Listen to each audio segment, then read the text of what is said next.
Howdy everyone.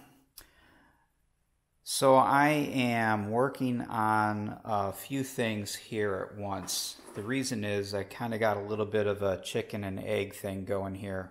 So I'm trying to make some sort of a center type of console here out of plywood.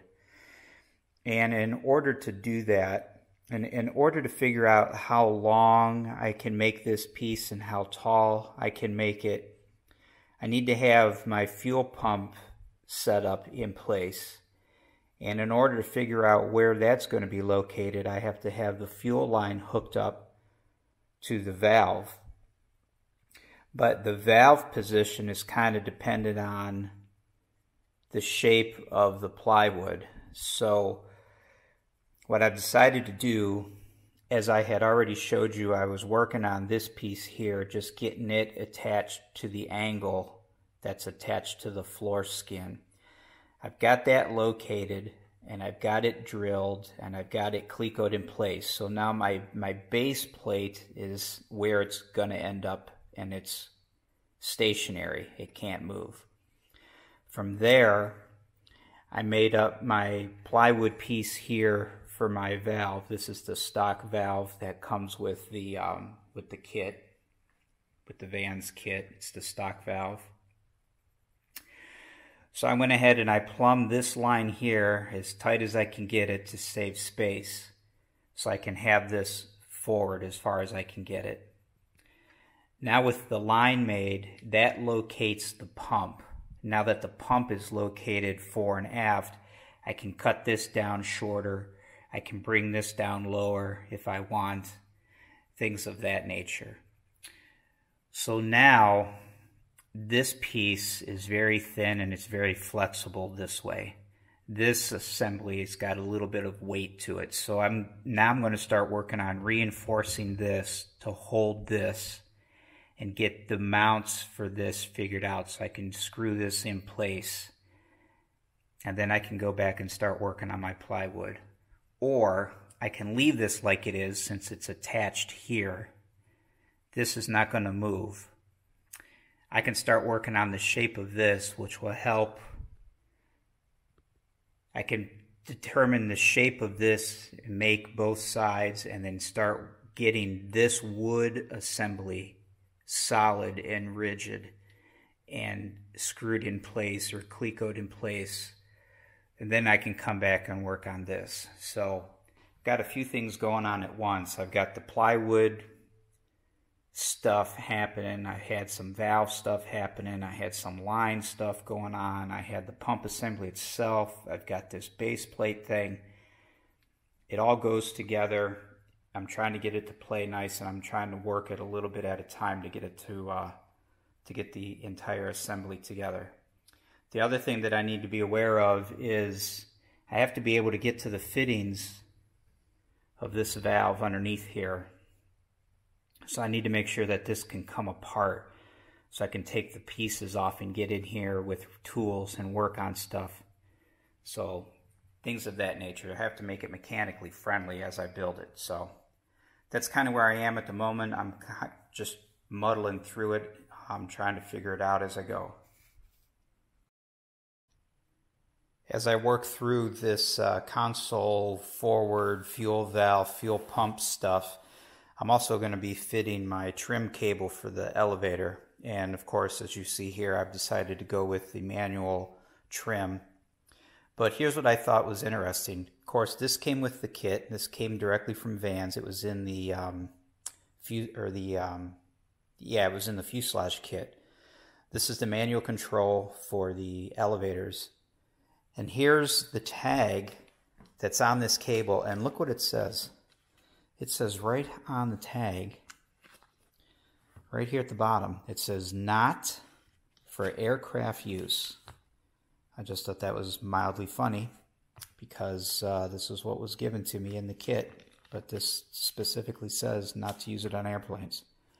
Guess what I'm going to do? I'm going to use it on my airplane. All right, back to building. Talk to you guys later. All right, so now I am back at the bench and I'm working on this center fuel pump cover console area.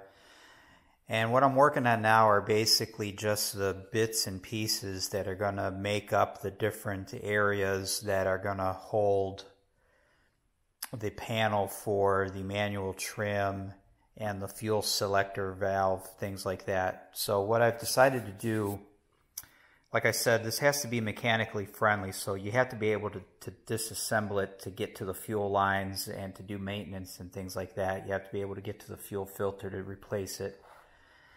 So the couple of panels are going to be held with screws. So what I've elected to do, I'm going to make up some wood pieces like you see here, and then I'm going to use these metal T-nuts to hold the screws. I've used these on other wood projects and they work really well. So after you get the holes drilled, you just sink those nuts into the wood like this, and then I hold them in place with some 2-part epoxy just to make sure that they don't punch back through when you try to run the screw into them. So that's it. That's what I'm working on now. And then these individual pieces will get glued in place, glued and probably brad nailed in place in different locations. Like these pieces are going to go here like this, and then these smaller pieces are going to go down here like this. And then I can put these panel pieces on this way with screws. So this panel will get screwed on, this panel here will get screwed in place. And then the rest of this assembly, I think I can just kind of slide out of the way and then remove as a unit. But I'm not there yet. I just wanted to cover how I'm doing some of these attachments and the hardware that I'm using. This is an 832 T-nut. They come in different sizes. I also have 632, and I believe you can get them as big as quarter, maybe even bigger than that. I'm not sure. But this, I'm using 832s for this particular part of the project. So continue on, and I'll keep you guys posted. All right, so let me get you a little bit caught up here on what I've been working on. So this is the plywood forward center console area thing that I've been fooling with. This here is where the fuel valve is going to be located. So let me grab this just to give you an idea. So the fuel valve will be mounted here, of course, and then this gets put in place ultimately like this. And then this is my manual trim for the elevator.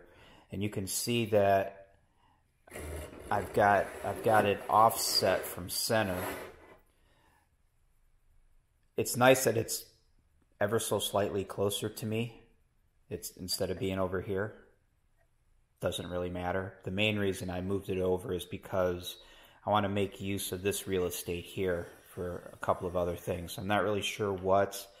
I think I might try to incorporate the cable for the cabin heat maybe here, and then I want to also add a couple of USB ports to charge like phones and things of that nature. So I'm planning on putting them here potentially. But this is what I've got so far, and of course inside here will be the fuel pump and the fuel filter, which I'll get to that when I get to that. This angle here is the stock angle, so I've got the original piece from the kit here, and you can see that it's the same angle as the kit, as this is the same angle as this. Now I had thought about potentially flattening this angle a little bit so that this would be standing upright more. So rather than coming at it this way to make the adjustment, I'd come at it more like this to make the adjustment. But inside of here, this comes down, and then you've got to curve the cable around and have it come back out.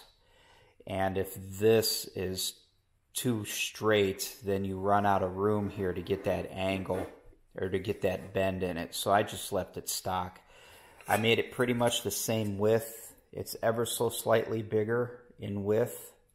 The plywood is about maybe a 1/2 inch wider. And I did that again because I wanted some extra real estate here. I've got my 2 compartments. This is not finished yet, but these compartments are basically just to hold whatever. Now I'm going to make a top piece for this, which will have round holes for the drinks. And I'm probably going to stagger them, so I'll have one off to the side and one off to the side. Something like that. But that's what I'll be working on here in a minute. This cover plate here is probably going to be cut down. I left it long because I wasn't really sure what I was going to do in here, but this will probably be cut back. Like I said, this will get a cover that will have 2 holes in it. And then I'm going to make another solid top to go over top of that so we can lay like a cell phone or something, a tablet, on top while it's plugged in and charging. I left the very back open. This is where the fuel line will come out. And like I said, if I do my cable up here for the cabin heat, there's the potential that it will come out through here too. I also wanted to leave this open just in case I want to route some wires through here. It was just easier to leave this whole thing open, at least at this point. So I can, when I get this plugged back into the airplane, I'll show you how it all goes together and how it fits. But so far this is where I am, and I'm going to continue on, and ultimately this is going to get stained. But all in due time. All right, I'll talk to you guys later.